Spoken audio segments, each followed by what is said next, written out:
contextualizar por que nós estamos criando esse espaço, porque é uma maneira de a gente contar para vocês o que é que a Auxil-Z pretende, que é justamente essa interlocução, conversar sobre temas mais variados que têm a ver com o envelhecimento e com os cuidados das pessoas que a gente se responsabilizou, né?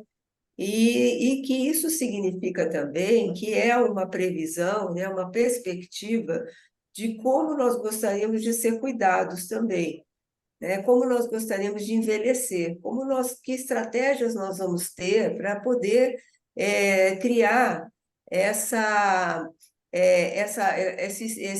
vamos dizer assim, nova jornada na vida, como a Anita estava falando, ai, que delícia se eu pudesse morar na praia.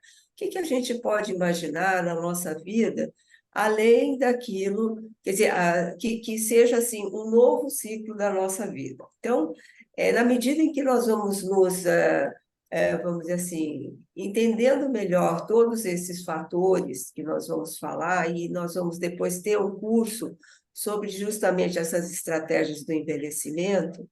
Então, aqui nós estamos fazendo uma espécie de brainstorm, nós vamos bater aqui nossa cabeça, nós vamos juntar, pensar sobre tudo isso juntos, para que a gente possa ir tendo essas ferramentas, né? Como a Liana falou, a gente vai aprendendo e vai passando e vai usando tudo isso que a gente vai trocando em grupo. Então, o tema das relações afetivas e da sexualidade é um tema muito, vamos dizer, sensível a nós, né? Por que a gente começou com esse tema? Porque tem a ver com a nossa história, né? Tem a ver com a nossa história como mulheres, como homens e como desejantes, né? Nós somos seres desejantes, nós sempre quisemos ter um sonho de ter um relacionamento adulto com alguém, criar uma família e mostrar tudo a que viemos, né? E eu estava. Então, esse é um tema que eu vou tratar daqui a pouquinho. E a sexualidade é o que, vamos dizer assim, é o gancho para iniciar tudo isso. É onde eu começo a descobrir que eu já sou uma pessoa que tem uma atração, que tenho desejos sexuais e que quero ter um companheiro para poder compartilhar esse desejo e que essa pessoa que eu escolha também tenha esse desejo por mim e que queira, através desse encontro afetivo, sexual, de atração, criar essa família, criar esse casal, né? Essa composição. Então, por isso, eu não sei se foi bom, Anitta, era isso que mais ou menos você imaginou de apresentação, mas, Claro. então, esse é o introito para que a Anitta traga, então, esse tema. A Anitta tem uma experiência com pessoas longevas e tem grupos de conversa, então é um assunto que provavelmente deve pulular, a Georgette também tem bastante experiência e ouve muito, depois ela vai trazer um pouco dessa experiência de pessoas que comentam sobre essa sua história, né, sexual, a sua vida, os seus sonhos, e é isso que nós vamos conversar hoje. Então, Anitta, se você quiser começar, vamos lá. Eu fiquei pensando que é um tema muito instigante, que nós somos uma primeira geração, basicamente, eu tenho 75 anos, que a gente se ocupa de falar da sexualidade das pessoas adultas. Até então, era um assunto muito tabu. Quando Freud foi estudar a sexualidade, era tão tabu que não se falava. Era um assunto que não era comentado à mesa, nem por Tá. trás dela sequer. Então, nós somos uma primeira geração que se ocupa de pensar a sexualidade e se permitir vivê-la na Bom, maturidade, depois dos 60. É claro que a gente, quando pensa numa sexualidade depois dos 60, ela é muito diferente das pessoas que têm 20 anos, ou 30 anos, ou 40 anos. Após os 60, a mulher está na menopausa ou já passou da menopausa, e o homem está numa situação também diferente. Então, mitos e tabu. Uma das coisas que as pessoas pensam, às vezes, é que depois que a mulher entra na menopausa, ela automaticamente perde o interesse pelo sexo, porque mudam os hormônios, ela perde os hormônios, ela não, nós, mulheres, temos mudanças hormonais muito importantes na menopausa. Existe um ressecamento vaginal, existem mudanças fisiológicas muito importantes para nós. Será que as mulheres perdem interesse pelo sexo? Parece que não tanto.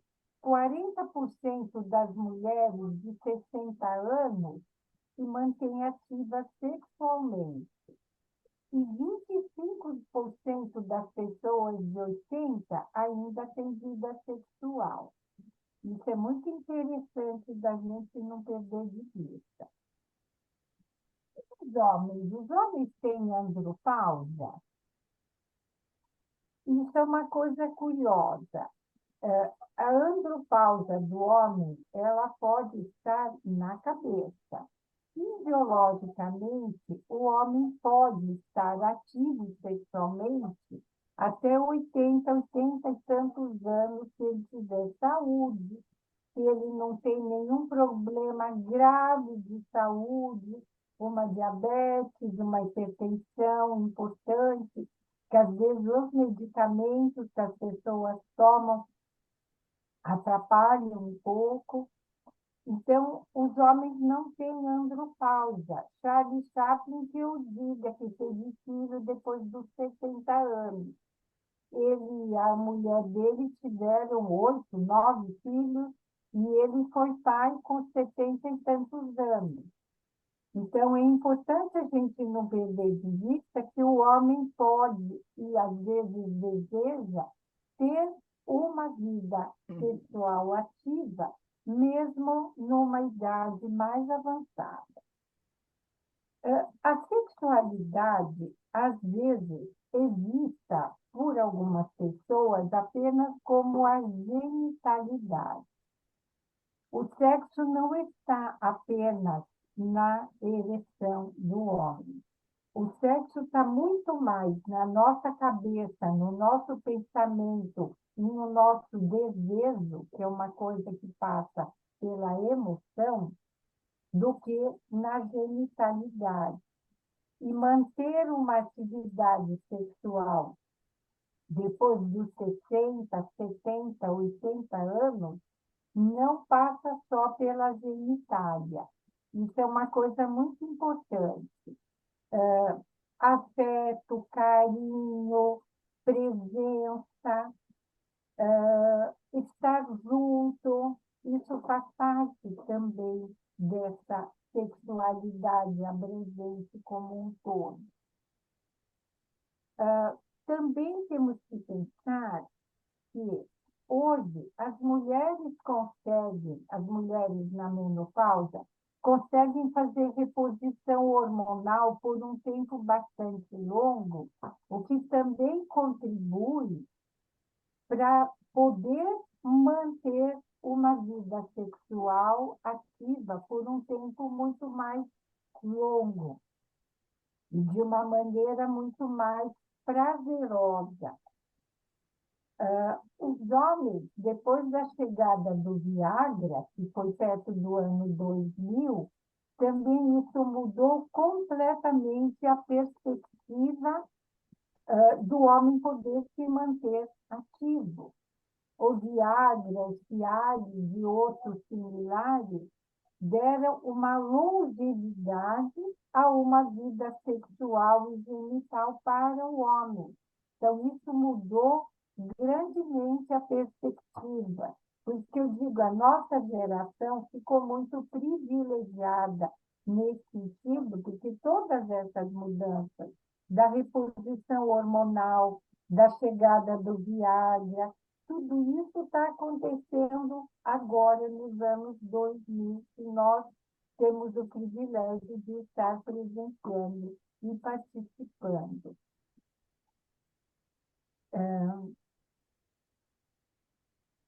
Acho que é mais ou menos isso que eu pensei em colocar, e a gente depois vai poder discutir um pouco. Ótimo, muito bom. Eu vou passar aqui para vocês também. A gente vai pincelar algumas questões, justamente que são temas, né, do nosso encontro. Então, o que que eu fiz? Fiz uma revisão bibliográfica de vários pesquisadores, né? E o que eu vou falar parece que é lugar comum, mas não, são pesquisas feitas com casais longevos, né? Só porque eu acho que é importante, né, que as pessoas querem saber realmente o que acontece na manutenção ou no desejo de separação que era muito remoto, né, nos casais que se casaram há 30, 40 anos atrás, né, principalmente como quando não existia o divórcio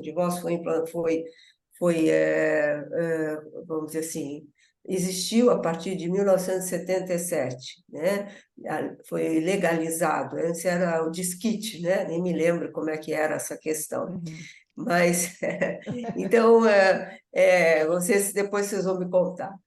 Então, o divórcio, quer dizer, isso também criou uma legitimação dessa possibilidade. Então, quando se fala em casamento longevo, se fala de permanência, né, da relação, das pessoas que começaram, né, a sua vida, como eu falei, né, as escolhas, ou foram apresentações, ou foi imposto, cada um teve uma escola, uma história diferente. Então, algumas características ou alguns fatores, né, que fizeram essas pessoas se manterem juntas, né, no decorrer desses 30, 40 anos. As pesquisas vão de casais de 20 anos, de 36, variam cada pesquisador, isso tudo aqui no Brasil. E é muito bonito isso, né, para a gente ouvir um pouco o que as pessoas pensam.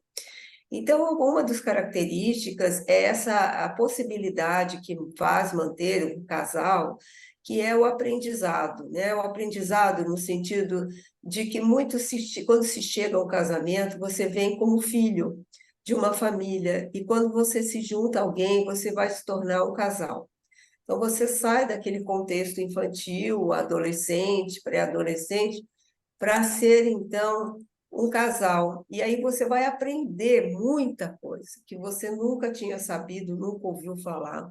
E nesse aprendizado são crescimentos, porque as pessoas vão amadurecendo. Se elas tinham 20, elas vão ter 40, elas vão ter 60. Então, elas não serão pessoas que vão aprender com a vida e juntos. Outro fator, quer dizer, que isso seja algo que é gostoso de acontecer, que é bom que isso aconteça, esse aprendizado e essa troca conjunta. Um outro fator é poder respeitar, né? Que isso já é uma coisa mais, vamos dizer assim, um pouco mais moderna, que esse olhar de que o outro também tem projetos. Quando a mulher se emancipou, começou a trabalhar mais fora, ou então ela era um arrimo de família, né? E ela ter essa possibilidade de encontrar seu caminho, assim como o homem, né? Não só o homem que tinha que trabalhar para sustentar, mas ele também tem sonhos, projetos. Então, ele também tem eles vão conversar sobre tudo isso e que isso tem espaço, espaço para falar, espaço para sonhar. Não sei se eles vão realizar, né? E que isso seja assim, bom, agora não dá que os filhos são pequenos, agora os filhos vão casar e agora o que nós vamos fazer da vida? Vamos continuar o que a gente tinha pensado um dia de morar na praia, tinha pensado um dia de estudar na faculdade, que a gente nunca estudou. Então, como é que é essa história de você manter e o casal ser uma base para manter esse sonho, esse desejo, e ele deixar como eminente. Talvez sim, consiga realizar, talvez não. Isso dá uma amarra para esse casal. O próximo, por favor, Fernanda. Então, esse é o cerne, né, vamos dizer assim, do que é possível fazer, né, quer dizer, onde é que um casal consegue superar, porque vão acontecer muitos eventos estressantes, muitas coisas que não são, às vezes, internas, externas, né, questões de influências das famílias de cada um, questões econômicas, questões variadas vão acontecer na vida, né, desses 10 anos, 20 anos desse casal. E eles, de alguma maneira, eles vão lidar com isso. Eles vão tentar superar da melhor maneira possível. Isso não quer dizer que seja um excelente resultado, mas vão suportar aquele peso, aquele estresse e vão ir para frente, vão caminhar. Isso é muito importante, porque tem momentos que você diz assim, não aguento mais. Aí passa uma semana e aquele aguento mais já começa a ficar um pouco menos desesperador. E daqui a 2 semanas, um mês, aí começa a surgir outras questões que são por que que vale a pena estar junto, o que que importa, por que que essa família para mim é importante, o quanto eu quero ainda ficar ajudando meus filhos e não quero que eles vejam, né? Então, tem muitos fatores que vão criar essa possibilidade de superar esses fatores estressantes. E o que se fala muito, principalmente em terapia de família e casal, é criar diálogo, que as pessoas vão ficando tão chateadas umas com as outras que elas acabam não falando mais, elas falam o mínimo necessário. Então, criar esse canal, né, aumentar esse espaço de trocas, mesmo que seja, mas se eu falar ele vai brigar comigo, aquela coisa, não importa. Primeiro, aprender a dialogar, e depois que tipo de, né, que formato de diálogo que tem que ser visto, talvez uma busca de uma ajuda, para criar um diálogo não tão estressante, não tão conflitivo, não tão destrutivo. Mas o não falar só cria uma situação, que é o distanciamento. E nesses casais, alguma coisa foi possível trocar, conversar. Outro aspecto importante aí é uma questão de princípios de cada um, né? Que há um respeito pelo companheiro, né? Eu vou até entender, eu vou ter essa capacidade de olhar para o outro com empatia, com um carinho, tudo que vai me dando subsídio para eu poder acreditar que eu tenho aqui, eu me comprometi, muitos casamentos longevos se mantêm, principalmente por questões éticas, religiosas, né? Que é esse compromisso que a pessoa tem em relação a esses princípios que cada um carrega dentro de si. O próximo. Então, esse é o primeiro impacto, né? O que vai acontecer? Duas pessoas diferentes, de famílias diferentes, vão ter que conviver. E aí, as pessoas trazem valores, trazem costumes e estilos, e essa adaptação, que é o cerne da questão, né? Os casais mais longevos tiveram, né, algo assim um pouco mais de uma acomodação, né, onde havia um lado mais patriarcal, onde o homem impunha muito mais do que aquilo que ele trazia de herança, mas a mulher sempre foi muito esperta. Então, ela sempre trouxe, de alguma maneira, seus valores, seu jeito, foi colocando isso dentro da família, de maneira que não criasse um impasse, que houvesse sempre um trânsito entre aquilo que eu acredito, eu acho que é importante, e aquilo que eu estou recebendo aqui desse homem, dessa família, né, que vai frequentar e que vai influenciar com as diferenças, principalmente são étnicas, são religiosas, são nacionais, né? Um é estrangeiro, o outro é de outro, né? Tem uma mentalidade diferente, mas como é que esse casal vai tentar adaptar os formatos diferentes? E aquilo que a Anitta disse, né? Que esse desejo que foi ali desperto quando eram jovens e se encontraram, que ele continue sendo algo que ainda tem uma chama, pode não ser a chama, né, dos 20, dos 18, dos 25, mas é uma coisa que se criou ali, né, uma cumplicidade. Eu gosto muito desse termo de cumplicidade, principalmente nessa área sexual, né, daquilo que eu posso, aquilo que eu desejo, o que que dá para a gente fazer, se ainda tem aquela risadinha, né, que eu me lembro dos meus avós, tem aquela risadinha de cumplicidade, tem uma sexualidade naquela graça, né, do que um está olhando para o outro, está pensando.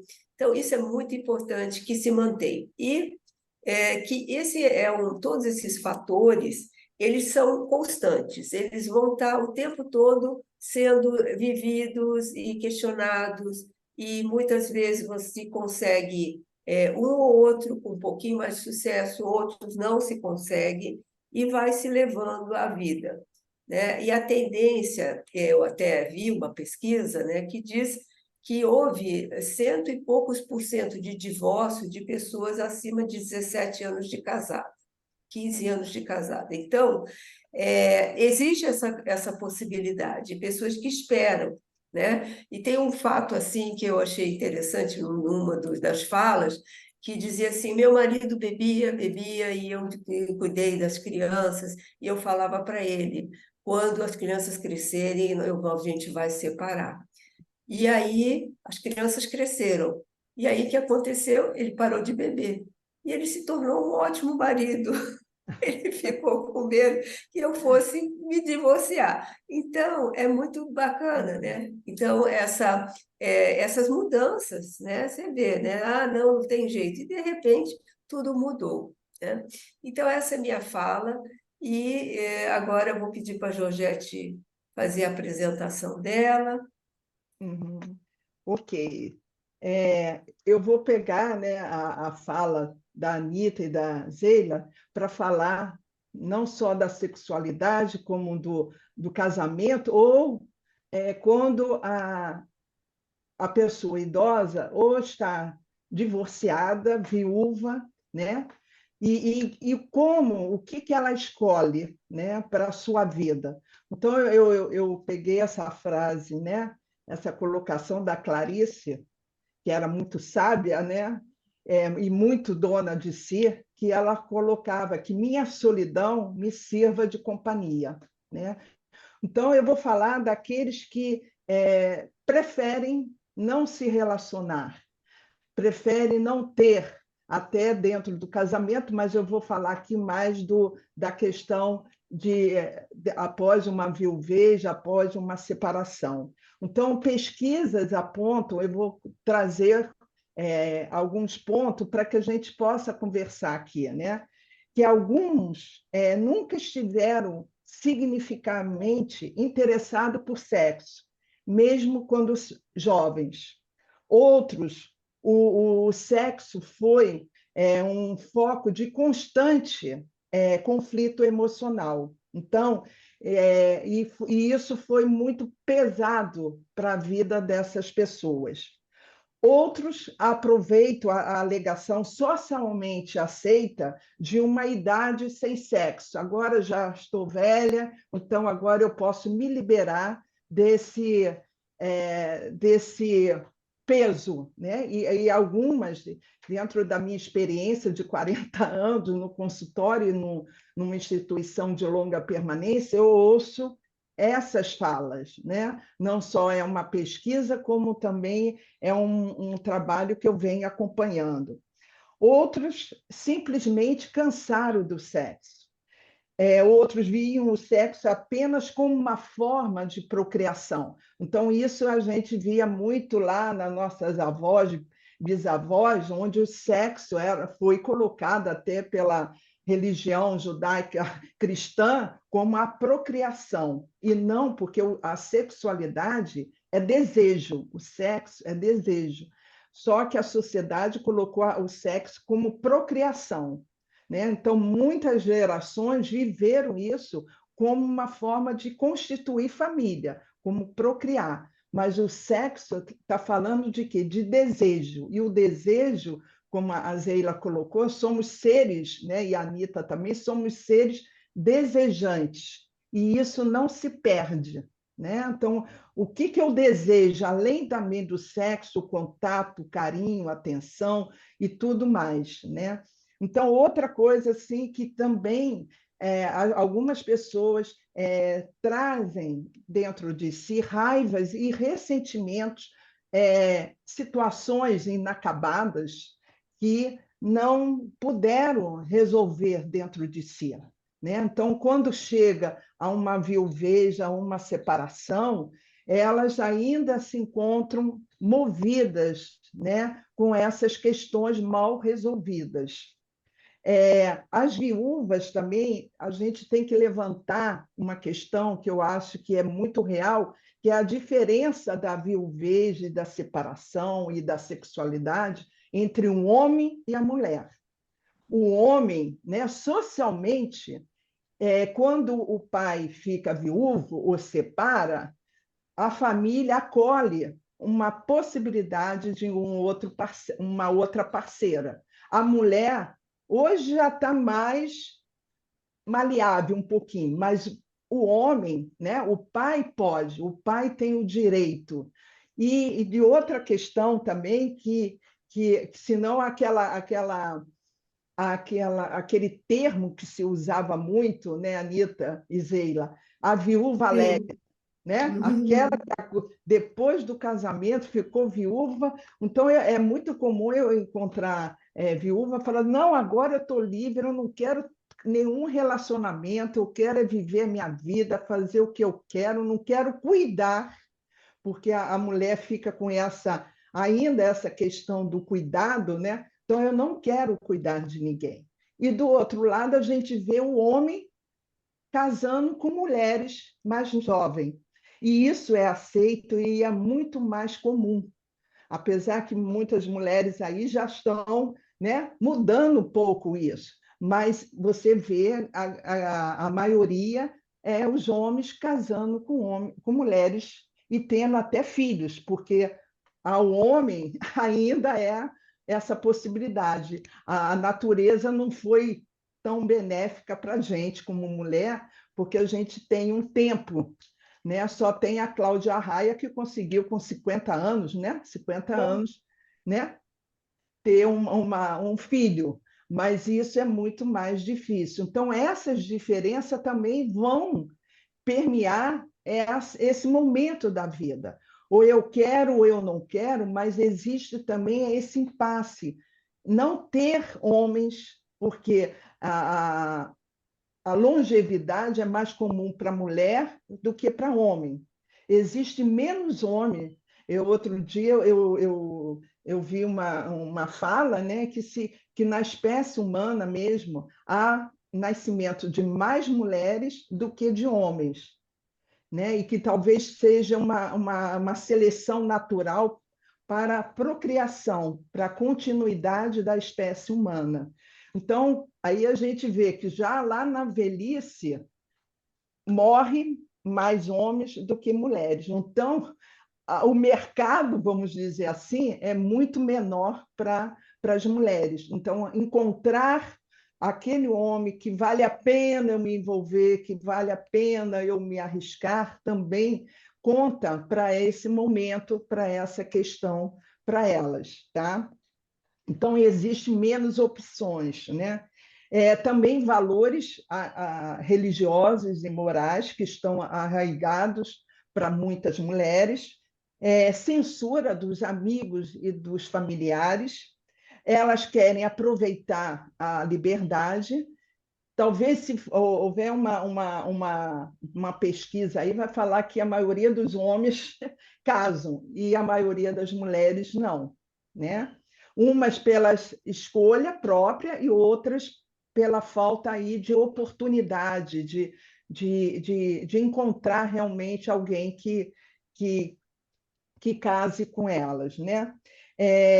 Mas também existe a mulher buscando a sua sexualidade. Tem um filme que eu até comentei com Zélia e Anita, do Léo Grande, né? Que foi um filme belíssimo, onde uma mulher, depois de 70 e poucos anos, né? Se eu não me engano, ela busca um garoto de programa porque ela quer experimentar o orgasmo que ela nunca teve com o marido, com um casamento longevo, né? Como a Zélia falou, e que ela nunca teve esse, né, por questões emocionais, né, que há essas crenças internalizadas, como também pela relação com o marido.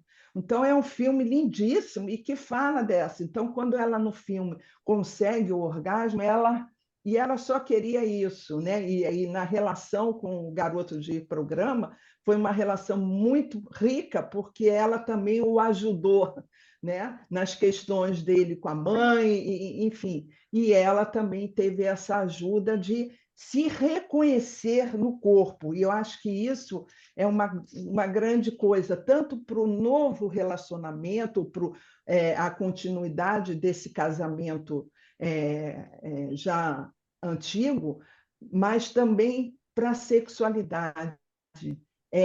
Como que eu estou habitando o meu corpo? Então, a velhice nos traz essa questão muito visível, porque a gente vive numa sociedade altamente imperativa na juventude, na beleza, e nós, mulheres, somos muito e muito exigidas, né, e discriminadas. Então, o quanto que é importante termos essa consciência do quem eu sou, do quem eu estou sendo, do meu corpo e da minha sexualidade, né, para que eu possa estar bem sozinha ou não, mas que eu possa estar com esse corpo, tá? Então, esse culto, né, do corpo jovem é muito impregnante, como também para os homens, né? Porque os homens eles lidam com tendo que estar pronto, né? A mulher na sexualidade ela tá para receber também, né? Mas o homem, então, quando a Anitta fala do Viagra e tudo, que foi uma forma transformadora mesmo de favorecer a esses homens e as relações sexuais. Eu queria só trazer também para a Zélia, né, quando ela falou dos casamentos de 40, eu, lá na instituição, eu tenho um casal que é maravilhoso, eles têm 70 anos de casados e são, assim, amorosos, afetivos. Lógico que eu já tive casais que têm uma relação, mas aquela coisa assim, meio. Já tinha 50, 60 anos, mas esse é o Luiz e Clarice, né? Eu só vou falar o nome dele assim. Ela é uma cantora lírica e ela é cheia de vida, com 90 anos, e ele 92. E eles cheios de sensualidade, né? Então, a sensualidade, que também é uma forma, né, de trazer, eu vejo nas idosas, principalmente nas mulheres, quando elas são cortejadas, quando elas se arrumam, colocam o batom, colocam o brinco. Então, isso também demonstra, né, a minha sensualidade, né? Então, o sexo, a sensualidade, a sexualidade, ela está no âmbito total da nossa vida, no novo projeto, na nova, o que me encanta, o que eu tenho tesão, né? A gente fala muito isso, o que me traz isso? Então, muitas vezes não tem o parceiro ou não tem o ato, mas tem alguma coisa que me move para a vida. E isso é muito importante. E fora isso também, né, Anitta, temos hoje o sex shop, que também proporciona essas pessoas, porque os jovens estão usando, né, também. Então, por que não? Todas as faixas etárias estão também usando e tendo essa possibilidade também de encontrar uma satisfação própria, né? Então, eu acho que é mais ou menos isso, e eu queria só terminar com uma fala do Mário Quintana, que fala assim: ninguém pode estar na flor da idade, mas cada um pode estar na flor da sua própria idade. Então, acho que é Muito bom. esse o recado aí.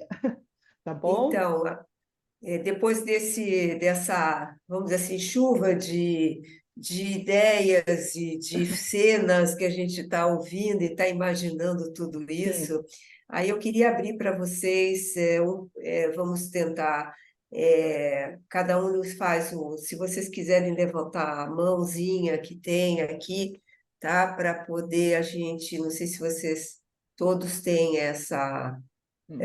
esse conhecimento de como é que a gente faz para chamar a atenção? Vocês têm o conhecimento como é que faz? Sim? Tá. Quem quiser, então, abrir aqui para a conversa, fique muito à vontade. Aqui a Rosete levantou a mão é, aqui, é né? porque para você tirar a gravação, né? É, E eu a vou gente. tirar, eu Ah, vou tá, tirar. tá Tá bom, bom? Então, desculpe. agora eu vou desconectar. Eu acho que a Fernanda